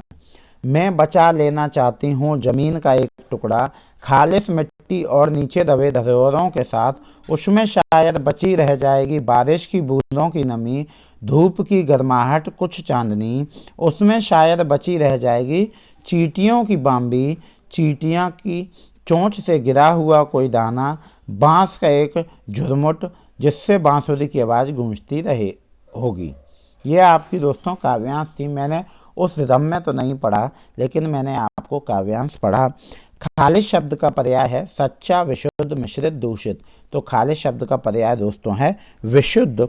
खालिश के अन्य पर्याय हैं असली, खरा, अनमेल और अमिश्र, शुद्ध। तो खालिश का जो पर्याय है वो है विशुद्ध। चांदनी शब्द में कौन सा प्रत्यय है। तो दोस्तों चांदनी शब्द में जो प्रत्यय है वो नी दोस्तों प्रत्यय है। आगे का उपसर्ग होता है दोस्तों, पीछे प्रत्यय होता है। ठीक है, चांदनी शब्द में नी प्रत्यय है और नी प्रत्यय बने अन्य शब्द हैं करनी, चटनी, कटनी, मरनी आदि। कवित्री क्या नहीं बचा लेना चाहती है, जमीन का एक टुकड़ा, धूप की गर्माहट, कुछ चांदनी, विस्फोटक ध्वनियाँ। तो दोस्तों सी उत्तर है वो है विस्फोटक ध्वनियाँ नहीं बचा लेना चाहती है। मैं बचा लेना चाहती हूँ जमीन का एक टुकड़ा पंक्ति से अव्यक्त है। उपभोक्तावादी संस्कृत पर एक कटाक्ष मनुष्य और प्रकृति के आदम रिश्ते की छपटाहट, प्रकृति के क्षरण प्रदोष, प्राकृतिक संपदा की रक्षा। तो दोस्तों बी है, मैं बचा लेना चाहती हूँ जमीन का एक टुकड़ा पंक्ति से मनुष्य और प्रकृति के आदम रिश्ते की छटपटाहट अव्यक्ति हुई है। चलिए दोस्तों, प्रस्तुत कविता के संदर्भ में किस धरोहर का उल्लेख नहीं है। कुछ चांदनी, धूप की गर्माहट, बारिश की बूंदों की कमी, चिड़ियों की चहचहाट। तो दोस्तों डी आपका सही उत्तर है, चिड़ियों की चहचहाट। प्रस्तुत कविता में संदर्भ में चिड़ियों की चहचहाट धरोहर का उल्लेख नहीं है। दोस्तों मैं इसको जल्दी जल्दी इसलिए करा रहा हूँ ताकि आपका समय बच सके। कविता में बॉस के झुरमुट से बांसुरी के संबंध का आशय है। बांसों में छिपी बांसुरी की आदिम लय की खोज, बांसों ने नष्ट होते जाने की चिंता, बांसों के बजाय अन्य धातुओं से बांसुरी बनने की पीड़ा, बांसों के घने जंगल के बढ़ते जाने का डर। तो ए है दोस्तों, बांसों में छुपी बांसुरी की आदिम की लय की खोज। निम्नलिखित में से कौन सा सिद्धांत राष्ट्रीय पाठ्यचर्या रूपरेखा 2005 के निर्देशित सिद्धांतों में शामिल नहीं है? ज्ञान के विद्यालय से बाहर के जीवन से जोड़ना, यह सुनिश्चित करना कि अधिगम पर आधारित ना हो, पाठ्यचर्या को इस प्रकार के समृद्ध करना कि वह बच्चों के समग्र विकास में मदद करें और पाठ्य पुस्तक केंद्रित ना हो, एक व्यावसायिक अध्यापक की भूमिका निभाना। सी है दोस्तों आपका सही उत्तर, पाठ्यचर्या को इस प्रकार के समृद्ध करना कि वह बच्चों के समग्र विकास में मदद करें और पाठ्य पुस्तक केंद्रित ना हो। चलिए दोस्तों, भाषा की अंतर संबंधित व्यवस्थाओं में क्या शामिल है? ध्वनि विज्ञान और वाक्य विन्यास, ध्वनि विज्ञान और अर्थ विज्ञान, ध्वनि विज्ञान, आकृति विज्ञान, वाक्य विन्यास और अर्थ विज्ञान, वाक्य विन्यास, आकृति विज्ञान और अर्थ विज्ञान। तो ए है, भाषा की अंतर संबंधित अवस्थाओं में ध्वनि विज्ञान और वाक्य विन्यास शामिल है। किसके द्वारा शिक्षार्थियों को व्यक्तिगत भूमिकाओं के आवंटन के बिना विशिष्ट संदर्भों में लक्ष्य भाषा के प्रयोग के अवसर दिए जाते हैं? अभिव्यक्ति, सिमुलेशन, रोल प्ले और प्रतियोगिता। तो ए है दोस्तों आपका, अभिव्यक्ति द्वारा शिक्षार्थियों को व्यक्तिगत भूमिकाओं के आवंटन के बिना विशिष्ट संदर्भों में लक्ष्य भाषा के प्रयोग के अवसर दिए जाते हैं। 19 है, बच्चे भाषा सीखने की क्षमता के साथ पैदा होते हैं, मुख्यतः यह किसका विचार है? तो ये है दोस्तों सी, नाओम चॉम्स्की का। चलिए दोस्तों अगले प्रश्न की ओर चलते हैं। अगला प्रश्न है, मैंने चाट खाई और फिर मैंने हंसी, शर्मिला का यह भाषा प्रयोग मुख्यतः किस ओर संकेत करता है? तो दोस्तों ये करता है व्याकरणिक नियमों की जानकारी ना होना। चलिए दोस्तों, निम्नलिखित कार्य की जांच में बच्चों की सहायता लेने से केवल पठन कौशल का अभ्यास होता है, बच्चे ज़्यादा गलतियां ढूंढना सीख जाते हैं, बच्चों को दूसरों के हस्तलिखित सामग्री को पढ़ने का अवसर और अवलोकन क्षमता के विकास का अवसर मिलता है, बच्चे दूसरों के विचार से परिचित होते हैं। तो सी जो है दोस्तों वो आपका सही उत्तर है, लिखित कार्यों की जांच में बच्चों की सहायता लेने से बच्चों के दूसरे के हस्तलिखित सामग्री के पढ़ने का अवसर और अवलोकन क्षमता के विकास का अवसर मिलेगा। लोकगीतों को भाषा की कक्षाओं में स्थान दिया जाना चाहिए क्योंकि लोकगीतों को बढ़ावा देने से भाषा शिक्षण का मुख्य उद्देश्य है। लोकगीत गाए जा सकते हैं, केवल लोकगीतों के माध्यम से पारंपरिक मूल्यों की शिक्षा दी जा सकती है। इससे बच्चे सांस्कृतिक विशेषताओं से परिचित होते हैं। तो दोस्तों डी आपका सही उत्तर है। चलिए, पाठ पढ़कर बच्चों से प्रश्न बनवाने से इस बात का पता चलता है कि बच्चे प्रश्नवाचक शब्दों से परिचित हैं या नहीं। शिक्षक को यह जानना के अवसर मिलता है कि बच्चों ने पाठ को कितनी गहराई से समझा है। कक्षा कार्य की अच्छी युक्ति पूरी होती है, प्रश्न बनाने की आदत का विकास होता है। तो बी आपका सही उत्तर है, शिक्षक को यह जानने का अवसर मिलता है कि बच्चों ने पाठ को कितनी गहराई से समझा है। किसी भाषा कक्षा में कहानी कथन की आवश्यकता है, संदर्भ में कौन सा तर्क उचित नहीं है? सभी बच्चों को भाषा सुनने का परिवेश मिलता है, सभी बच्चों की क्षमता को ध्यान में रखते हुए यह उचित नहीं है। बच्चों को शब्द भंडार के विकास के अवसर प्राप्त होते हैं, सभी बच्चों को क्षमता अनुसार कल्पना शक्ति का विकास होता है। तो दोस्तों डी आपका सही उत्तर है, क्षमता अनुसार कल्पना शक्ति का विकास होता है। एल.एस. वाइगोत्स्की के अनुसार भाषा चिंतन को निर्धारित करती है, चिंतन भाषा को निर्धारित करती है। भाषा एवं चिंतन एक दूसरे के स्वतंत्र रूप से विकसित होते हैं, भाषा एक अर्जित योग्यता है। तो डी एकदम सही उत्तर है दोस्तों, भाषा एक अर्जित योग्यता है। भाषा शिक्षण के संदर्भ में कौन सा कथन सही नहीं है? भाषा अर्जन और भाषा अधिगम में अंतर होता है, भाषा शिक्षण में केवल भाषाई शुद्धता पर ही अधिक बल रहता है, भाषा सीखने में अन्य विषयों को अध्यापन सहायक होता है, समृद्ध भाषा परिवेश में अर्जित करने में सहायक होता है। तो बी आपका सही उत्तर है दोस्तों। चलिए, एक बहु सांस्कृतिक पृष्ठभूमि वाली कक्षा में भाषा सीखने के बारे में कौन सा विचार उचित है? तो सी है दोस्तों, भाषा परिवेश का निर्माण किया जाना ताकि भाषा अर्जन की सहज स्थिति बन सके। चलिए दोस्तों अगले प्रश्न की ओर चलते हैं। अगला प्रश्न है आपका, स्वलीन विकार ऑटिस्टिक डिसऑर्डर में बच्चा अपने हाथ पैर हिलाने में कठिनाई का अनुभव करता है, सामाजिक अंतक्रिया और संप्रेषण में कठिनाई का अनुभव करता है, अक्सर खाने से मना कर देता है, अपने ही कार्यों में लीन रहता है। बी है, सामाजिक अंतक्रिया और संप्रेषण में कठिनाई का अनुभव करता है। भाषा शिक्षण का संप्रेषण परक उपागम भाषिक संरचनाओं की जानकारी पर बल देता है, संदर्भ में भाषा प्रयोग की कुशलता पर बल देता है, मातृभाषा प्रयोग का निषेध करता है, बोलना कौशल पर बल देता है। तो बी जो है दोस्तों वो आपका सही उत्तर है, संदर्भ में भाषा प्रयोग की कुशलता पर बल देता है। बी आपका सही उत्तर है। भाषा शिक्षण की कौन सी विधि मातृभाषा को मध्यस्थ बनाए बिना दूसरी भाषा को सिखाने पर बल देती है? दुभाषीय विधि, अनुवाद विधि, व्याकरण एवं अनुवाद विधि, प्रत्यक्ष विधि। तो डी है दोस्तों, प्रत्यक्ष विधि। भाषा शिक्षण की प्रत्यक्ष विधि मातृभाषा का मध्यस्थ बनाए रखने दूसरी भाषा को सीखने पर बल देती है। दोस्तों अब आपकी इंग्लिश स्टार्ट हो गई, हिंदी के आपके 30 प्रश्न हो गए, अब इंग्लिश के आएंगे। तो अब दोस्तों इंग्लिश को थोड़ा ध्यान से पढ़िएगा। आपका सबसे पहले पैसेज ही दिए हुए हैं, 2 पैसेज हैं। I was born into a middle class Tamil family in the island town of Rameswaram in the erstwhile Madras state. My father Jainulabdeen had neither much formal education for much wealth. Despite these disadvantages, he possessed great innate wisdom and a true generosity of spirit. ठीक है दोस्तों, अब आपका second paragraph है, ऐसे ही third paragraph है। ये आपको ने जैसे गद्यांश आया था ऐसे इसमें, अब इसमें से आपके क्वेश्चन बनेंगे इंग्लिश में। ठीक है, इंग्लिश हिंदी सेम है, सिर्फ भाषा का फर्क है, क्वेश्चंस वैसे ही होंगे, गद्यांश होगा। तो कलाम says his father was not highly educated but he was kind and generous and charitable, generous and wise, hardworking and religious। तो आपका क्या है, सी ऑप्शन है, generous and wise आपका सही उत्तर है। कलाम says his father was not highly educated but he was generous and wise। ये सब इन्होंने कहाँ से निकाला है, उसी अभी पैराग्राफ से निकाला है। The fact that Kalam parents were large hearted can be evinced from the fact that they were popular in Rameshwaram. They had a lot of people visit them every day. Every day they welcomed even strangers during meal times and fed them. They gave away clothes and medicine to people in need. C है, every day they welcomed even strangers during meal times and fed them। ठीक है दोस्तों, चलिए अगला प्रश्न है। Kalam mentioned that his mother's lineage was more distinguished. This means that she had a better family background than his father. She was better looking than his father.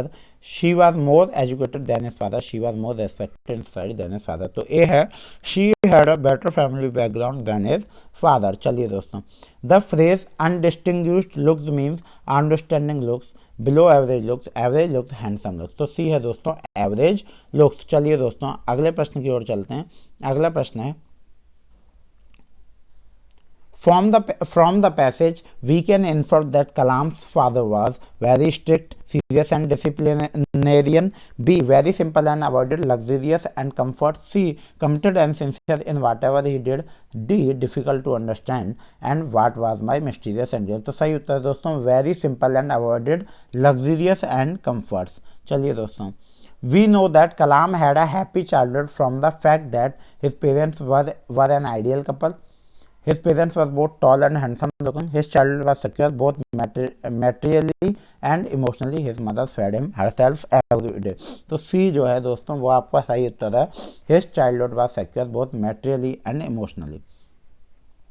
Rameshwaram is famous as a place of pilgrimage for the Hindus. The underlined word is an example of A and B है, preposition, adjective, adverb और noun। तो B है adjective।